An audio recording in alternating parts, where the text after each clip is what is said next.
Today, I think it's a really bad choice for almost everyone to get a home battery system coupled with their solar. Why? Stick around, I'll give you the details.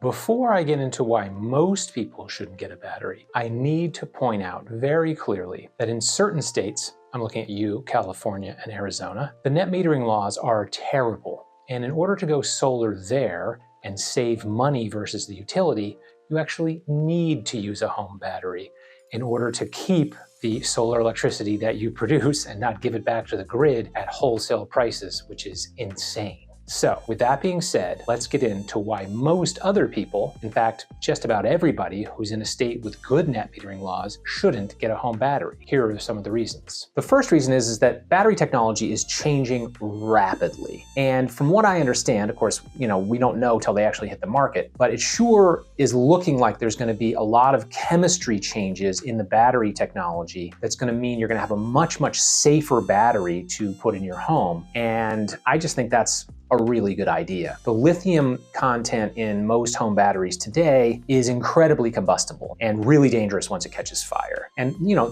it's not that it's unsafe and it's not that it's going to explode or anything like that, but if your house catches on fire and the battery catches on fire, it's probably going to total your house. They're just really tough to put out. Now, here in Massachusetts, there's all sorts of regulations and rules about how we can install them, and we have to do it safely, but nonetheless, I just think that it's a bit risky. And again, I think there's new technologies, new chemistries that are going to come out that are going to be much, much safer for homeowners. So I think that's a reason to delay a home battery purchase. The second reason I think getting a home battery system is a bad idea is because the technology for electric vehicles is rapidly changing. And I have a 2022 Kia EV6 with a 77 kilowatt hour battery in it, and it has technology that's called vehicle to load. So I can actually plug that car into my main service panel and get 15 amps of service and run a lot of my house for a pretty long time for a battery with that, and there's no extra purchase necessary. I already own the vehicle. Now, 15 amps isn't going to run my air source heat pump heating and cooling system like mini splits, but it'll run pretty much everything else. So, not that everyone's going to get an electric vehicle, but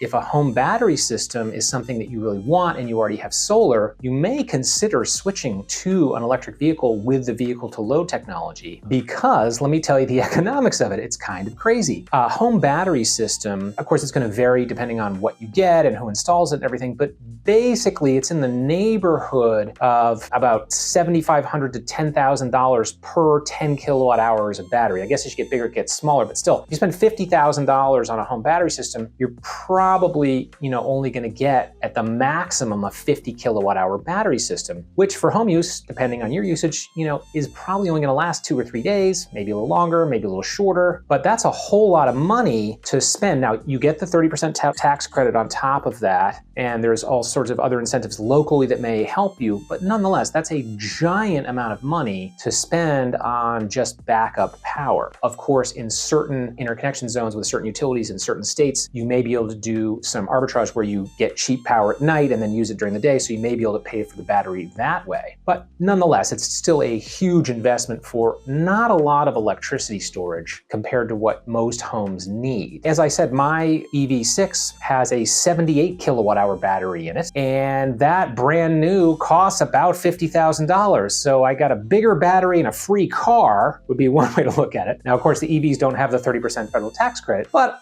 I also need a car. So if you look at it as just my car purchase, you could argue then that my home backup battery is entirely free. And a 78 kilowatt hour home battery system is going to be a tremendous amount of money, and it's going to take up a lot of room somewhere, either in your basement or your garage, depending on the climate and the local rules and stuff. My EV6 just parks in my garage. It's already on rubber tires, elevated from the ground. So I think just about as safe as any home battery installation could be. And I either get a free car or a free battery, depending on which way you look at it. I think the fact that the battery technology is changing so rapidly and that it looks like there's going to be much safer chemistries available for home batteries in the not too distant future, and the fact that you now can get an EV and use vehicle to load to use as a home backup power system. I think anyone looking at batteries today really needs to look at whether A, they want to get a home battery at all, or if they want to wait, or if they want to use an EV instead. I just think those are probably better choices for most people. I hope this was a helpful video. Please let me know if you have any questions in the comments. And if you are looking into solar and or home batteries, I can help with that. If you're interested, just click the link below. You'll get a free 30-minute consultation with me, and I'll answer all your questions. If you found this video helpful, you may find some of my other videos helpful.